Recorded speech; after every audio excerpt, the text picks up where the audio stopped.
The forests surrounding the proposed Mount Cameroon National Park are important to the human populations for whom the exploitation of wildlife and other forest products remains the only option to supplement low incomes. However, the area faces severe threat from the growing human population and concomitant development pressures including large-scale Prunus africana exploitation, poaching, commercial and smallholder plantations. In addition to forest loss due to encroachment, there are obvious opportunities for human-elephant conflicts and growing interest in commercial hunting. The coordinator of WWF Coastal Forest Program, Dr. Wathanga Ekobo, saw an urgent need for elephant tagging in the proposed Mount Cameroon National Park to ensure that priority sites for elephants are identified and definite park boundaries determined, hence appropriate levels of protection could be afforded. It is within this framework that he initiated this study. Our main objective is to try to develop a land use plan for the Mount Cameroon Technical Operation Unit. And for that, it's always good to know how animals use the forest and how human beings use the forest. It's much more easier to know how human beings use the forest, but for animals, we are somehow bound to use this high-tech like elephant tagging using satellite to know exactly how these animals move in the area.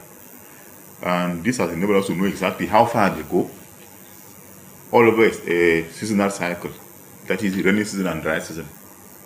And with that information, we will be able to know exactly how to come up with a land use plan. Radio and satellite telemetry have been an integral part of many research and management projects of African elephants for several decades. WWF Cameroon Country Program Office, in collaboration with the Ministry of Forests and Wildlife in Cameroon, has carried out similar operations in the northern savanna and southeast forests of Cameroon with assistance from North Carolina Zoo Society. Dr. Michael Lomis from the North Carolina Zoo Society has been working in Cameroon for 11 years now, carrying out research aimed at protecting, monitoring the forests and savanna elephants in Cameroon. These species have over the years been seriously threatened. The ranging and migration patterns of forest elephants in Central Africa in general and in Cameroon in particular are poorly understood. Elephant tagging is a new technology to raise awareness on the migration pattern of this flagship species. In the Mount Cameroon area, there is a necessity for the home range distribution and seasonal movement patterns for the forest elephant to be documented. Therefore, an understanding of ranging behavior and seasonal movement patterns is important for effective conservation and management of elephants in this protected area. On March 16, 2007, a dynamic team made up of Dr. Mike Lomis, Michael Kuwong, Enon Ku, and Desiree Dontego embarked on an elephant tagging expedition on Mount Cameroon and succeeded in tagging the first elephant, male, on Mount Cameroon. It was named Solna, dedicated to the city in which WWF Sweden headquarters is located. The first tagging exercise was funded by both WWF Sweden and GTZ. The same team, on the 29th of January 2008, tagged the second elephant, female, on Mount Cameroon called Anissa, dedicated to the Assistant Eco-Regional Program Officer in WWF Sweden, Anissa Boshibene. This second exercise was entirely funded by WWF Sweden. The program coordinator of WWF Coastal Forest Program was given the honor of naming elephants attack on Mount Cameroon. A typical day for this expedition begins with the recruitment of field guides and porters. Ration of each of them is being distributed. Then they set off to the mountain. Usually, it takes about 7 hours to trek through Bokwango, a village in Boyasop Division, to reach Man Spring, a camping ground on Mount Cameroon, where the team usually passes the first night before getting to the base camp. After the expedition, the team usually takes about 5 hours descending the foot trail from the base camp to Bakingli, a village in the West Coast region and Limbe subdivision.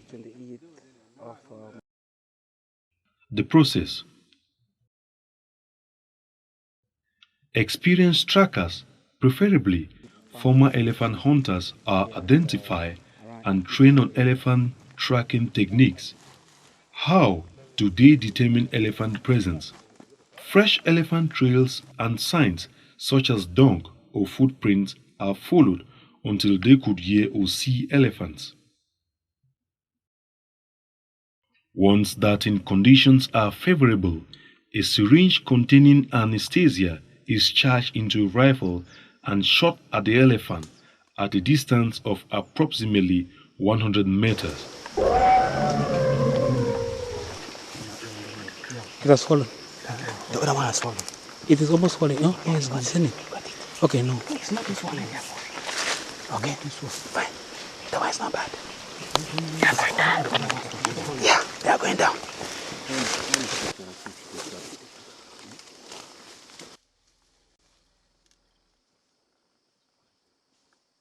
Once the elephant dozes off, a satellite device known as radio collar is attached around its neck. The device provides geographical information used in mapping the animal's movement pattern in the forest. The entire collaring process lasts between 30 and 45 minutes. Once the collar is in place, the elephant is reversed with another antidote, naltrexone. When it recovers from this state of coma, it becomes very violent and will crush anything it finds on its path. The team monitors the animal until it takes its trail to join its herd. Usually, jubilation follows each successful tagging exercise, especially when no adverse incident occurs, such as attack of members by the elephant or animals suffocating to death before completion of the exercise.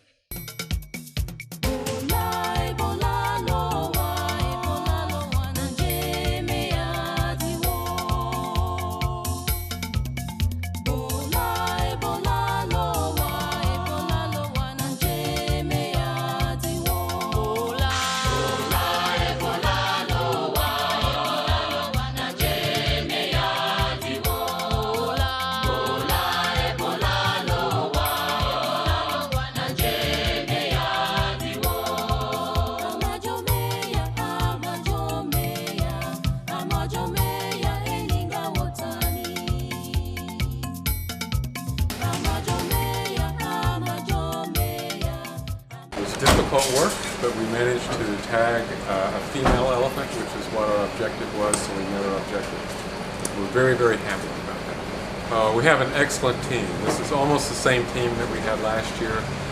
Everyone learned a lot last year, so things went very, very smoothly this time. I think everything went pretty much well, and our target was to get a female this time.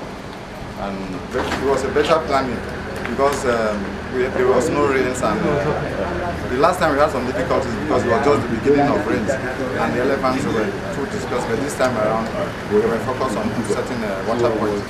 We were disappointed with the first shot we did.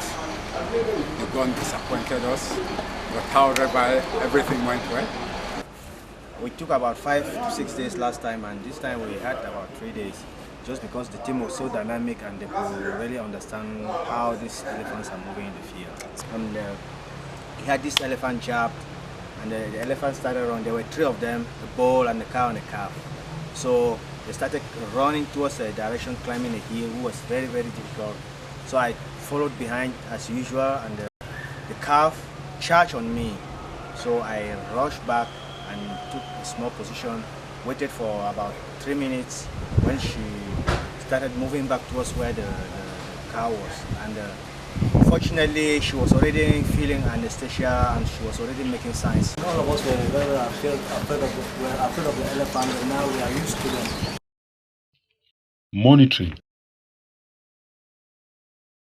An antenna and a VHF radio is put in place for tracking of the tag elephant in case of any strange behaviors or need to find out what interest it has in a particular area of frequency.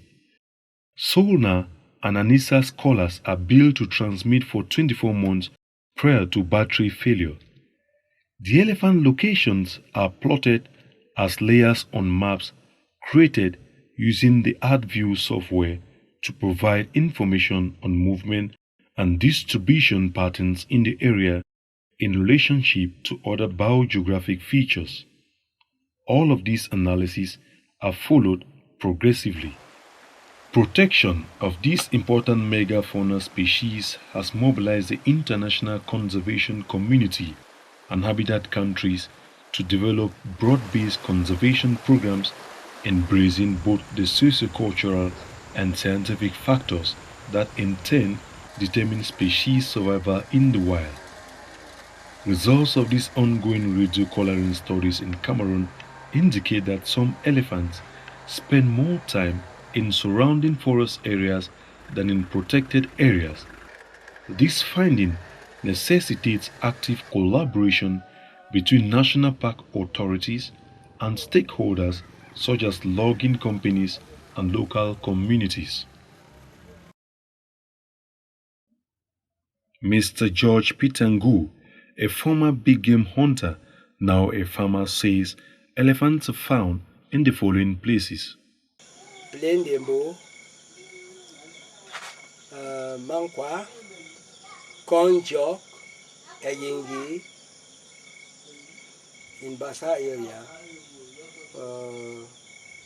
Mamfe, Lumejok, Ndebaya,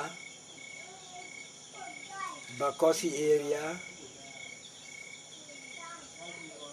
Ndian, up to Mondemba, and then Bakundu Banga, here in Muyuka, Bakundu Banga, Peche, and then finally in Bumbuku area, up to West Coast. Because people are ignorant of the important role elephants play in the forest, they tend to look at this flagship species primarily as a means of getting rich. On Mount Cameroon, like in other parts of the world, the dwindling elephant population is a call for concern. Forest elephants are very important in forest ecology. They act as primary seed dispersals. Some species of forest trees rely completely on elephants for seed dispersal.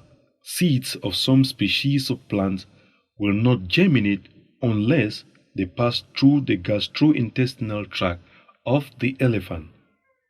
Elephants are also engineers of the forest. They produce and maintain forest clearings and create trails that other species of animals and humans use. Most tribes in the Southwest Province consider the elephant as very important in their culture and beliefs. Radio collaring is a tool used to answer questions on elephant land use patterns, migration patterns, corridors, and home ranges. Data collected can then be used in developing overall land use plans, such as the creation of new protected areas or the designation of land used by humans. Conflict between humans and elephants can hopefully be kept at a minimum by considering the needs of both humans and elephants in land use planning. Elephants have been protected animals, and I hunted them on permits. It had been completely banned. Now, elephant is a species where it be very rare, and to me, if we no control small, so that we restrict them, generations to come might not to see them. I know much about the area around Fako Mountain, especially on the western side, that is western and northwestern side, which is overlooking Nigeria. So whatever information WWF or government wants, they come to me. If I'm strong enough to give them or even go with them to the bush, I will gladly do so. This organization, WWF, what they are up to and what they are doing now, I think it's for the good of this nation, and not for this generation, but for generations to come. So any man will get reason, he will cooperate with WWF. Elephants are important in the maintenance of biodiversity. The elephants are found throughout the protected areas that we are working in the southwestern littoral. We have elephant in Ebo, we have elephant in the Back Coast landscape, we have elephant in the Cameroon landscape, we have elephant in Corrupt landscape. So we have elephants all over. But Cameroon being small, make it easier for us to easily spot them, to easily know where they are. And having this land issue in Cameroon is better for us. I think we have put as high priority to know how to manage land first before trying to go in areas where we don't have land problems like we have in Cameroon. And I think this goes also to Corrupt, where we think that we'll tag another one elephant at least. If we have Rumpi Hills reserve, we don't know if there's any connectivity between Rumpi and Corrupt. And to go far, we don't know if there's any connectivity between Cameroon passing through Rumpi right to Corrupt. We don't know. That's why it's good for us to tag these elephants to enable us to understand exactly how they do. And another thing that we have realized is that during the rainy season, the number of elephants in Cameroon goes down. And during the dry season, we have too many of them there. So we don't know. We have to know exactly if it's possible to know how they get out of Cameroon so we can protect these corridors. Because it's always good when you have a protected area like this to create what they call corridors to keep what they call in this gene flow. Animals need to be in relationship with and relation with other herds to keep this gene flow. Since promoting the conservation of Cameroon's globally important coastal region landscapes and seascapes to meet the ecological needs of wildlife and habitats, while minimizing human-wildlife conflicts and maximizing benefits to resident populations, is the primary goal of WWF Coastal Forest Program. Elephant conservation, therefore, has a major impact on the program. We have been working on elephants for the last 4 years, and I think we estimated the number of elephants to be around 200. Having an area of about 65,000 square kilometers, having about 200 elephants, I think is a very good density. We have to mitigate this elephant-human conflict to keep this good relationship between animals and elephants, mainly because one of the key objectives that we have is to really develop ecotourism in Cameroon. And if the population don't like these elephants, it will be difficult for us to pass the message across to bring people to really accept these animals. Because this elephant could be a future gold mine for the local communities, because Douala is about 6 minutes from Cameroon. People could be coming, we learn to Douala, you come and see forest elephant here. I think that could be a good source of income for the local community in the future. I really want to acknowledge GTZ because we started this with GTZ. And of course, I think they funded us for a year. And now we have been working with WWF Sweden. In fact, when we started with GTZ, we also had funds from WWF Sweden. GTZ gave us money to buy the cola, but WWF gave money to really find where the elephants are. I also wish to thank the local community because they supported us to do this work.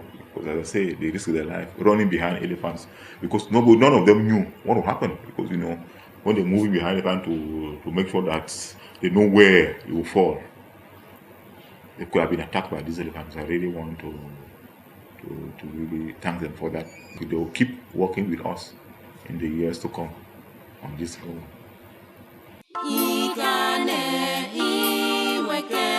Jembe ya lo walika jami